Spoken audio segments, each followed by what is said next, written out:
Welcome. This is Marnie Swedberg, and you are joining us on Marnie's Friends for a talk called From Burnout to Breakthrough: How to Lay Your Burdens at the Cross. Our guest today is Beth Krause, and you are going to want to grab some kind of a notebook because we are going to be talking about the 3 signs that you may be serving from depletion instead of abundance and how to reset that.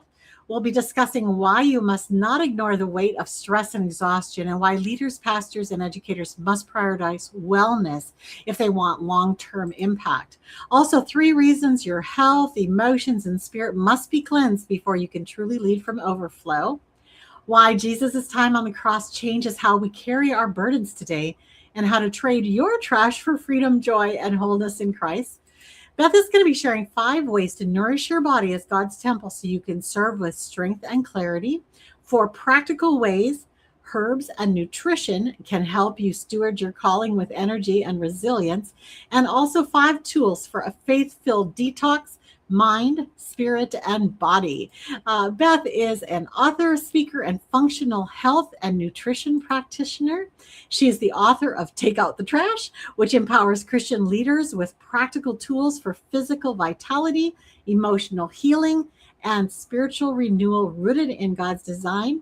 And she is also a speaker over at womenspeakers.com. You could learn more about her at her own website, Grace Anatomy Functionalhealth.com, Grace Anatomy Functionalhealth.com. I'm very excited to welcome you here. Hi, Beth. Hi, Marnie. Thank you for having me today. Well, I'm excited to have you here. We have got ground to cover. We are ambitious in our talk points today. Yes. You guys can always follow up with her on her website, and always watch it again too. Just go back. So we're going to dive right in here. The first thing that you want us to know about is that we may be serving from depletion and not even know it. Right. Yes. The Christian community is a community that relies heavily on their faith and prayer life, which as we should, right? Mm-hmm. But a lot of times we are pouring out of an empty cup because we are so focused on serving. And so 3 signs that we may be serving from depletion instead of that cup of abundance is that maybe secretly inside you're a little bit resentful or holding in the, oh, not me again, can't somebody else? That we still show up and we still serve. We still say yes, but inside you're a little bit irritated, or you're feeling unseen. Yep. Or you're emotionally just not really present. Does that sound familiar? I certainly heard all these things. Yeah, we've been there time to time. Yep, for sure. And those signs are often signs that our output has outrun the abundance phase.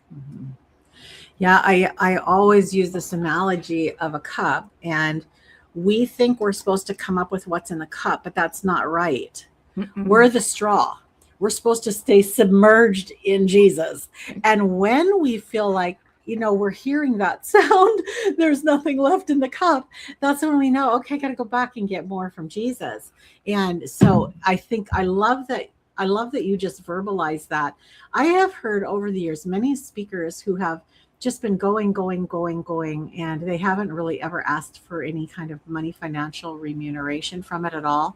And it's become a burden to their families. It's become kind of just what you described there, kind of like, I wish this was going a different way. And a lot of times we just don't even recognize it because we think I'm doing what God called me to do, which for speakers would be go out and speak. But she didn't put in place the foundational piece there that would allow her to continue doing it.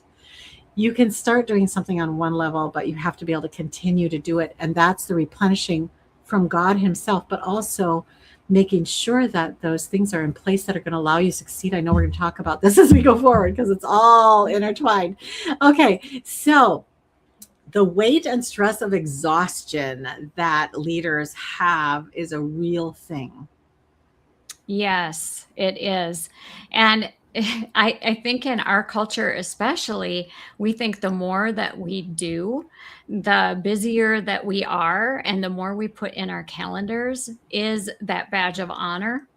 Yeah. But really, there's signals that our body and our mind and our Mm. spirit are carrying way more weight than they were designed to carry alone. Yeah. See, we had the most perfect example of what rest should look like, and that was God himself. He didn't rest on the seventh day because he needed the rest. He rested on the seventh day to show us Yeah.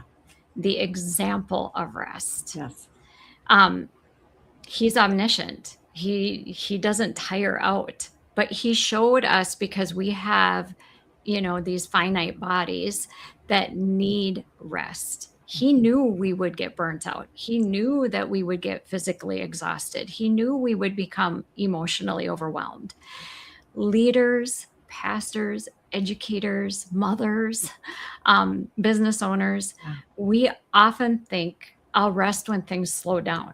Yeah. When's the last time, Marnie, you were just telling me this morning, when's the last time things actually slowed down, even good things? Yeah, So, I think it has to be really intentional. I remember it was I think it was 1997. And God just put in my heart, you have to take a Sabbath rest. You have to take a day off a week. You have to. And I remember thinking, how in the world? Well, at that time, my life was incredibly simple compared to what it got to be.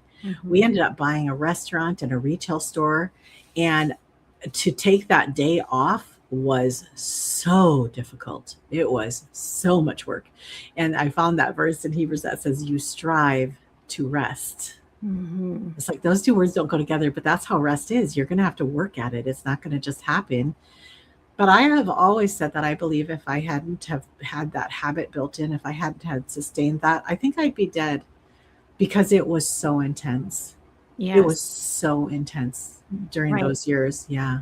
Mhm. And it has to become part, as leaders, it has to Yeah. become part of our leadership strategy. Yeah. A depleted leader might still function, but a nourished leader Yeah. can Oh, learn the gift, use the gifts of discernment I love and that. create, teach, listen, and love.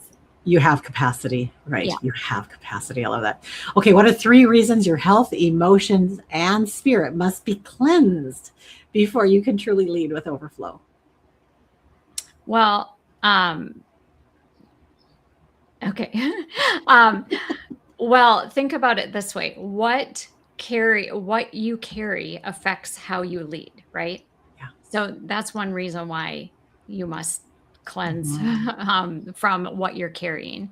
Yeah. Your body needs, a good boundary. It needs boundaries and margins to support the assignment that Yeah. you're about to do. Mhm. So if your system is constantly fighting inflammation or sleep deprivation or even nutritionally, unstable blood sugar or a toxic load, and it's not just about cleansing food, it's also removing what drains your strength or Yeah. your emotions. Yeah.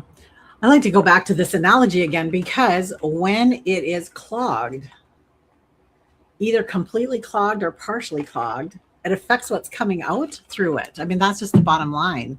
You just can't be at 100% if you're if you're dirty, if you're messed up. So Right. And we then talk the third one is oh, your I'm sorry. spirit. Yeah, no Yeah. problem. The third one is your spirit needs freedom. So Yes. not to clutter up your spirit. And we're reminded about that in Hebrews 12:1, Mhm. that it reminds us to lay aside every Yeah. weight. Everything. Yeah. Mhm. Yeah, I love that. You talk about Jesus on the cross and how that affects this conversation. Yeah. He, he did not go to the cross so that we could spend our lives buried under the burdens Yeah. of our life, right? He went to the cross to carry the weight. These are not things that we were ever meant to carry. Yeah. So if we're choosing to build all of these burdens up around us, we can let them go because he already came. He says in Matthew 11:28, "Come unto me, all ye that labor and are heavy laden, and I will give you rest." That is an invitation to the cross. Mm-hmm. Yeah. I'm going to go back to when we owned our retail store. It was just an amazingly huge undertaking. There were 12 departments. There were 120 vendors. There were 50,000 individual items that we had to keep track of, SKUs. I mean, it was so mind bending. But my husband would have this thing. If he'd come in and I'd be working with one of our staff, and he'd say, "How's it going?" He would have assigned us a project, and "How's it going?" And it's just, we aren't making much headway at all. He said, "Why?" And I said, "I don't know. It's just so hard." And this happened repeatedly. And he would say, "Marnie, if it's too hard, you have to stop, because it shouldn't be that hard." And that's really been an example to me of when I feel like it's too hard. I just always remember I'm doing too much of the heavy lifting.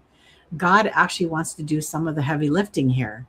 If it feels too hard, it's probably because I'm not letting him carry what he never meant for me to carry. Right. Yeah. Right. Yeah. Yeah. So if it feels too hard, take a breath, take a prayer breath, ask, is there something I could be doing differently? Is there anything I'm supposed to change here? Should I set something down? Talk to us about nourishing our bodies. Right. So this is not just nourishing, with food. This is, I start your day with God. Yeah. And, some people think, oh, I don't have an hour to spend. It doesn't have to be like that. It can be starting your morning with prayer and gratitude. If you have the time to be in his word, of course, be in his word, because you can't get to know the Father unless you spend time with the Father, right? Yeah. So starting your day with God before you start absorbing the chaos in the world will keep you grounded. Eating to stabilize your body, not just to survive. A lot of us are so hectic and busy that we're grabbing whatever is convenient instead of looking at the food as a way of, how is this serving me? How is this nourishing me? Instead, we're grabbing it just because I need something to survive on. So that looks like starting out with a healthy protein, starting out with a healthy fat, starting out with a good fiber, and eating color. I'm not talking about artificial colors. And then hydrating with minerals in mind, not with artificial sugars, and not with just water. And caffeine, they can't be your IV lifeline. So those are the first three that I would recommend. And going into the other ones here. Yeah, go ahead. Yeah, go ahead at the next two. Okay. And then moving, making movement joyous. It does not have to be running a marathon. It doesn't have to be throwing weights in the gym. Make it joyful, whatever brings you joy, as long as you're moving. If that means doing, my thing I always talk about is glow stick dance parties with your grandchildren. I always talk about that. And deep belly laughing. People don't understand how laughter and freedom and movement make a big difference. And then honoring sleep as a holy time of repair for your body. It's not laziness. Yeah. No, I love that. I'm laughing because movement. So I have my wristband zaps me when it says you've been sitting still too long. And just earlier, I was telling you before we came online, I have 12 meetings back to back today without any breaks, which is unusual, but we just had our summer sale and the people are coming in and it's wonderful. I'm having so much fun, but it zapped me. And so I had just a moment between. So I stood up and then I just did these air fist pumps, just like, yes, yes, yes, yes, yes, yes, yes, like that. And when you said joyous movement, I think we make it too hard. Mm-hmm. And it should be joyous. It should be joyous. Yes, definitely. Definitely. Okay, we're going to move on to practical ways. Now you're going to talk about some herbs and nutrition and that help with energy and resilience. Yeah, so one of my passions is herbs and gardening, and I have an apothecary here in my home.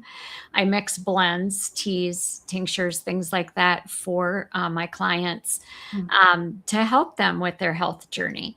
So using bitters or digestive herbs before meals to help with the digestive enzymes before you're eating.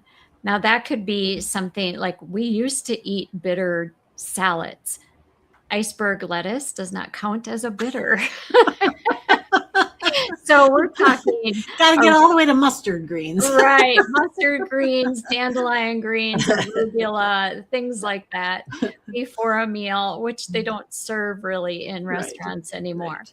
So taking like a tincture or something of that sort right before a meal. So I've heard the word tincture before, but I don't know what it is. So define that for us. A tincture is a herbal preparation made with alcohol. By the time it has sat and macerated those herbs, really steeped those herbs, there's really no alcohol content left in it.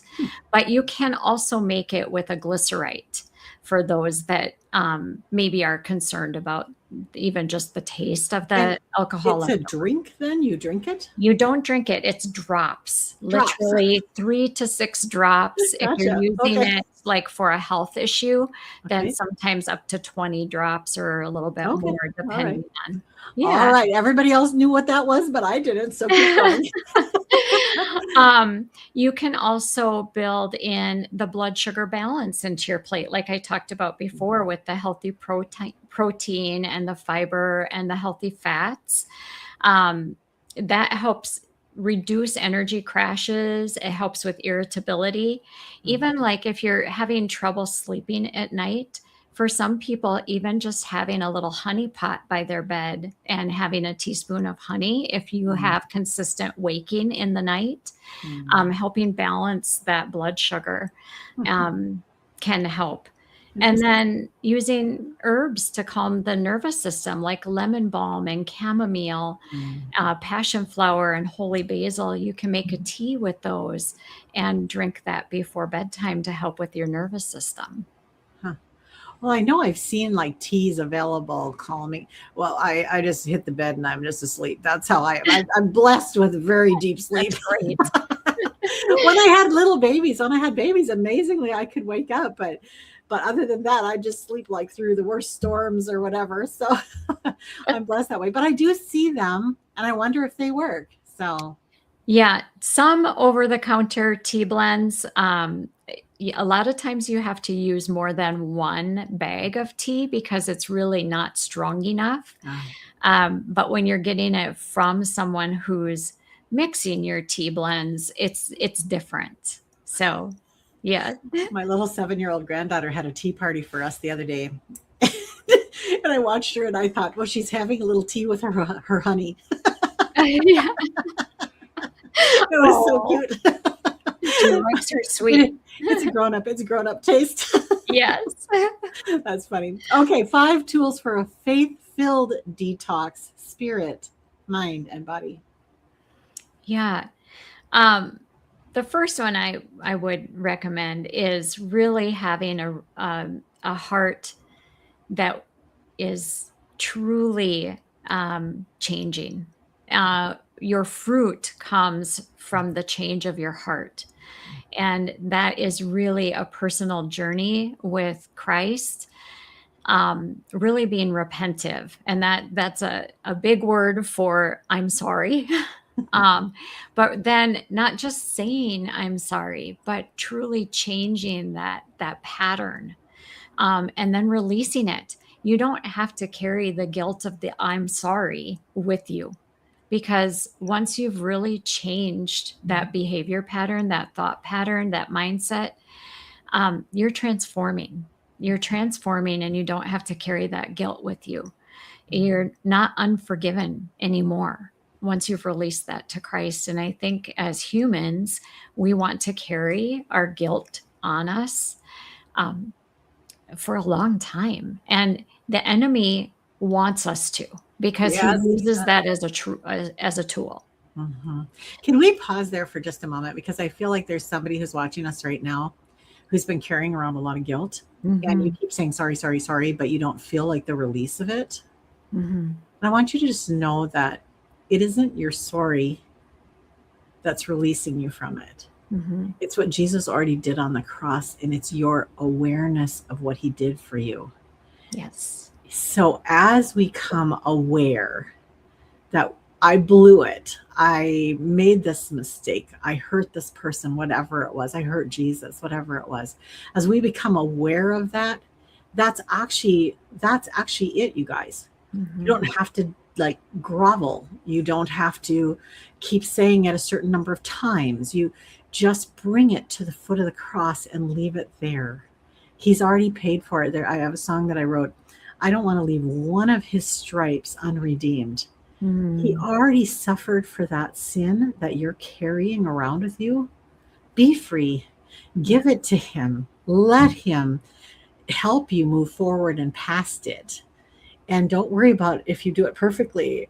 Just keep going forward and keep going back to Christ. And that's the whole thing. Beth, what's coming to your mind when I'm saying this? Well, what's coming to my mind is actually using scripture as your filter.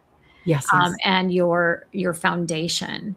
Romans 12:2 is remembering that it's a renewing of your mind process. Yes. And that helps with that. Once you've unburdened yourself with that, and you remember that Christ took this to the cross, scripture is your foundation, and it is the renewing of your mind, and you are free. You're free. So I think one of the things you say is that we should bring our trash to Jesus, right? Yes. And I have a saying that I always say, Jesus is the only one who can handle all my trash. Yeah. And he actually wants it, which is mind-blowing. That it's like a gift to him for us to bring him our trash. I was like, what? That's not what we usually hear. We usually bring your dressed up Sunday self. No. Right. I mean, that's great too. Yes, come and worship and honor the King. Yes. But he also wants our trash. He wants that horrible secret that you've been tucking way down somewhere underneath there. He's here to bring you freedom. And he loves it when we come to him for that, because he wants you free. And the security in that is he already knows it. Absolutely. So it's not a surprise to him. And we think, if we don't talk about it, nobody will know. But he already knows. Yeah. He's just waiting like a gentleman. He's waiting for you to humble yourself. Just recognize. And discard, don't give the enemy any more foothold in your life. He's waiting for you to take out your trash.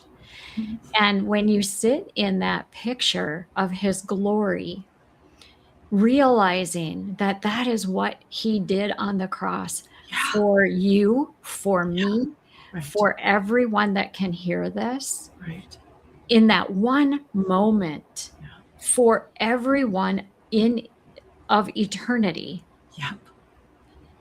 I don't even want to carry all of mine. I know. And he took every single human being's in that one moment on the cross, so much so that he was separated from his glory, that his Father could not even look at him in that moment. And if you sit with that too long, oh my word, it is so overwhelming. Yeah. Yeah, I as you were talking, I was remembering a phrase I've heard over the years. He is the one that knows us best Yes. and loves us most. And that's who we've all been dreaming of. Is Yes. that one who would love us even though he knows all of our craziness, all of our mistakes, all of our really intentional bads. He loves you so much. Don't doubt this at all. Okay, take us away to the next one. Yes. So breathing, we all breathe, but when we really focus on our breathing Yeah. and then praying, when we're in prayer and we're focused on our praying and feel the breathing, when you're breathing, you're speaking the name of God. That's right. It's in our DNA and it's in our breath. Even the atheist speaks the name of God, whether they want to or not. So breathing is the lifeline of God. I mean, that is how he created Adam. He breathed life into Adam. That name of God that the Jewish people won't say Yahweh, that is actually an intake and an outtake of breath. It's Yes. And when you can't breathe, guys, just start breathing Jesus. That's just You it. Start sigh breathing his name. That's it. Yes, when you have no Jesus. words, he is your breath. That's it. Yeah. Okay, And go then ahead. the clean, simple nourishment. When you're looking at whole foods, hydration, minerals, herbs, and removing what's weighing you down physically makes a huge difference. And then remembering that the Sabbath is a resting period. We are the Sabbath. We carry the Sabbath within us. Right. So it's a resting time. It's a time to be with God. It's a time to get to know who he is.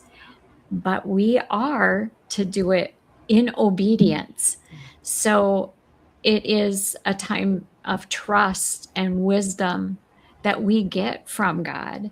And we can't hear him if we're always busy. So, that faith-filled detoxing is we do that when we give away our burdens and spend time with him, getting to know who he is. Yeah. And we can't do that if we're not listening. I love that. I want to just circle back to also, we talked about the once a week, a seventh day of rest somewhere in your week. Also, interestingly, in the creation story, it was evening and it was morning the first day. God's day starts with the evening, and I believe that's because he wants us always to feel rested before we run. And so don't just always think of just first thing in the morning with Jesus. Of course, that's excellent. Do that. But also before you go to bed, as the sun goes down in the evening, connect intentionally with God. And everything that you've said here today requires intentionality. None of these things we just fall off the truck knowing how to do. We have to actually decide if this is going to be a priority or not. So such good input here. You guys want to really go over and check out the website graceanatomyfunctionalhealth.com. When they get there, what are they going to find? They will find, I have some blogs there. I have a link to my book. I have a link to a morning routine. But the morning routine sets up your evening as well. Yes. I also have a link to book a call, and I have other tidbits of information, a bio, of course, of myself, and other information. They can sign up for my free newsletter. Great. Thank you. Thank you so much for being here. Well, thank you again for having me. I'm so happy to be here and love to talk about Christ, of course. And thanks you guys for joining us. I hope you have a wonderful rest of your day, and we'll see you next time.